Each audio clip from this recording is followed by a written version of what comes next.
Welcome to గరం గరం బెజవాడ రుచుల్లో. ఈరోజు మనము ఎగ్ నిల్వ పచ్చడి చేస్తున్నానండి.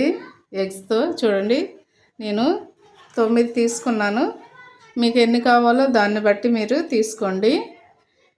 ఈ ఎగ్ నిల్వ పచ్చడి ఎలా చేయాలో చూద్దామండి. ముందు ఒక గిన్నె తీసుకోండి. ఈ గిన్నెకి కొంచెం ఆయిల్ వేసి దానికి మొత్తం అండి ఆ ఎగ్గు ఎక్కడి వరకు వస్తుందో ఇదంతా కూడా మనం ఆయిల్ రాసి గిన్నె పక్కన పెట్టుకుందాం. చూడండి, ఎగ్స్ అన్నీ కూడా పగలగొట్టి దీనిలో పోసేసుకుందామండి. గిన్నె ఏదైనా పర్వాలేదండి, కొంచెం వెడల్పుగా ఉన్న గిన్నె అయితే బాగుంటుంది. అన్ని గుడ్లు కూడా ఇలా కొట్టి పోసేసేయండి. చూడండి, గుడ్లన్నీ కూడా ఇలా కొట్టి పోసేసాను. ఒక స్పూన్ తీసుకొని బాగా ఈ గుడ్లన్నీ కూడా కలిసిపోయేటట్టుగా ఇలాగా కొట్టండి. మొత్తం చక్కగా మెత్తగా వస్తుందండి. ఉడికినప్పుడు కూడా చాలా బాగుంటుంది. ఇది మనం ఆమ్లెట్కి కానీ కేక్ కానీ ఇలాగే కొడతాం కదా, అలా బాగా జస్ట్ ఒక 2 నిమిషాలు బాగా అలాగా కలపండి. చూడండి, ఇలాగా గుడ్డు బాగా మనం గిలకొట్టేసి బాగా కలిపేసి, ఇదిగోండి కుక్కర్లో కొంచెం వాటర్ వేసాను నేను. వేసి దీనిలో పెట్టేసేసి మూత పెట్టేయండి. చూడండి, కుక్కర్లోనైనా మనం పెట్టేసుకుని విజలు ఒక 5-6 విజలు వచ్చే వరకైనా ఉంచుకోండి.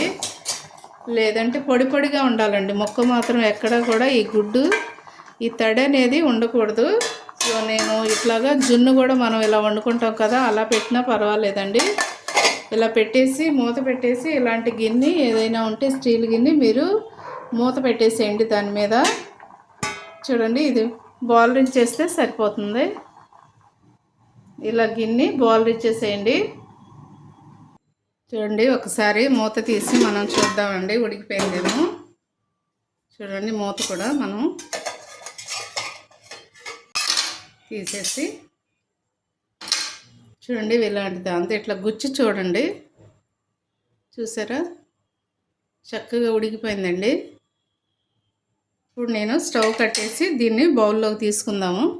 చూడండి, ఇలా ప్లేట్లోకి తీసుకొని మనకి ఏ సైజు కావాలో ఆ సైజు సన్న సన్నగా పీసులుగా మనం కట్ చేసుకుందామండి.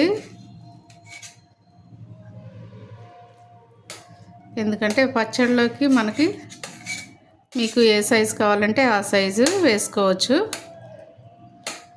చాలా చాలా టేస్ట్ ఉంటుందండి, చాలా బాగుంటుంది. చాలామంది ఏమనుకుంటారంటే ఎగ్ కదా నీసు వాసన వస్తుందేమో అనుకుంటారు, కానీ అలా ఏమి ఉండదండి.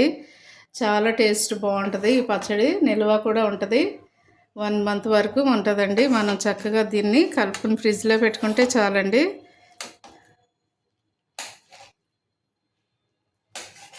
ఇవి చూసారా, చక్కగా పీసులు పీసులుగా కట్ చేస్తున్నాను నేను. చూడండి, అన్నీ కూడా ఇలాగా పీసులు పీసులుగా కట్ చేసేసుకోండి. చాలా బాగుంటుందండి ఈ పచ్చడి, ట్రై చేయండి తప్పకుండా. మీకు చిన్న పీసులైనా కట్ చేసుకోవచ్చండి, లేదంటే ఇలాగా పెద్ద పీసులుగా అయినా కట్ చేసుకోవచ్చు. స్టవ్ వెలిగించి కళాయి పెట్టుకుందామండి. పచ్చడికి ఎంత ఆయిల్ పడుతుందో చూడండి, అంత ఆయిల్ వేసుకుందాం. దాదాపుగా 1/2 కేజీలో పడుతుందండి. చూడండి, ఆయిల్ హీట్ ఎక్కిన తర్వాత మనం కట్ చేసి పెట్టుకున్న ఈ ఎగ్ పీసులు దీనిలో వేసేసుకుందామండి. చూడండి, ఎగ్ పీసులన్నీ కూడా ఇట్లా స్లోగా వేయించుకోండి, ముక్క చెదరకుండా ఉంటుందండి.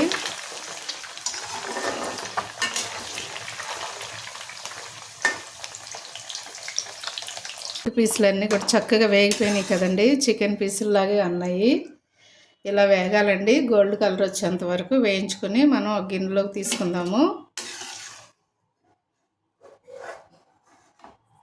గుడ్డు కదండి, కొంచెం పొంగు వచ్చింది, ఆ పొంగు ఏమవదు.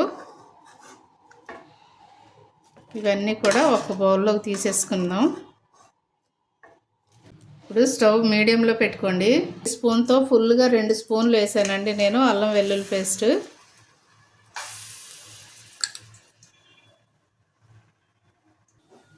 చూడండి, 1 స్పూను ధనియాల పొడి వేస్తున్నానండి నేను. ధనియాలు ఇది పొడి పెట్టుకున్నాను ముందుగానే, అది వేస్తున్నాను. అది కూడా కొంచెం ఈ ఆయిల్లో ఉడకనిస్తే బాగుంటుందండి. కొంచెం గరం మసాలా పొడి కూడా వేసుకోండి, టేస్ట్ బాగుంటుందండి. 1 స్పూన్ వేసుకోండి.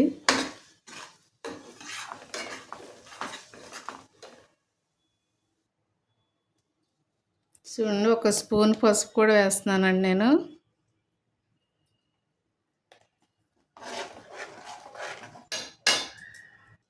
ముందుగా వేయించుకుని పెట్టుకున్న ఈ గుడ్డు పీసెస్ కూడా దీనిలో వేసేస్తున్నానండి. దీనిలో తగినంత కారం అండి, ఇదిగోండి టీ గ్లాస్తో వేస్తున్నాను నేను.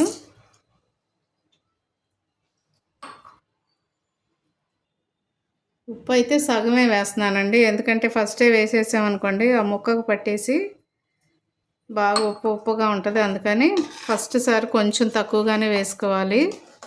ఇదంతా కూడా బాగా కలపండి ముక్కకు పట్టేటట్టు.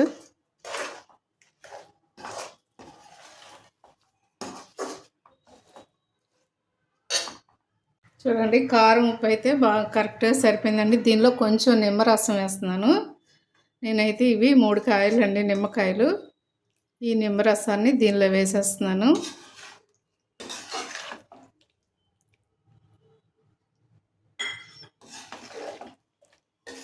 ఇది కూడా వేసి బాగా కలిపేసుకుందామండి. చికెన్ పచ్చడిలాగే ఉంది కదండి, మంచి స్మెల్ వస్తుందండి, టేస్ట్ కూడా అదిరిపోయిద్ది. తప్పకుండా ట్రై చేయండి. పచ్చడి అయితే రెడీ అయిపోయిందండి. అలాగే ఒకవేళ ఉప్పు చాలకపోతే మనము 1 రోజు గ్యాప్ ఇచ్చి అప్పుడు కలుపుకోవాలండి. ఇప్పుడే కలిపేసామనుకోండి మొక్క ఉప్పు లాగేస్తుంది. కాబట్టి మొక్క అంతా కూడా ఉప్పుగా ఉంటుంది, అంత టేస్ట్ బాగోదు. అందుకని రేపు కలుపుకుందామండి. ఉప్పు చాలకపోతే రైస్లో వేసుకొని ఒకసారి తిని చూసి అప్పుడు మనం సాల్ట్ చాలకపోతే కలుపుకుందాము. ఈ ఎగ్ పచ్చడి మీరు కూడా మరి చేయండి, తప్పకుండా ఇలాగే తయారు చేయండి. మీకు కనుక నచ్చితే నాకు లైక్ చేయండి. అలాగే మా ఛానల్ని మర్చిపోవద్దండి, గరం గరం బెజవాడ రుచులు. సబ్స్క్రైబ్ చేయని వారంటే సబ్స్క్రైబ్ చేయండి, షేర్ చేయండి, లైక్ చేయండి. Thank you.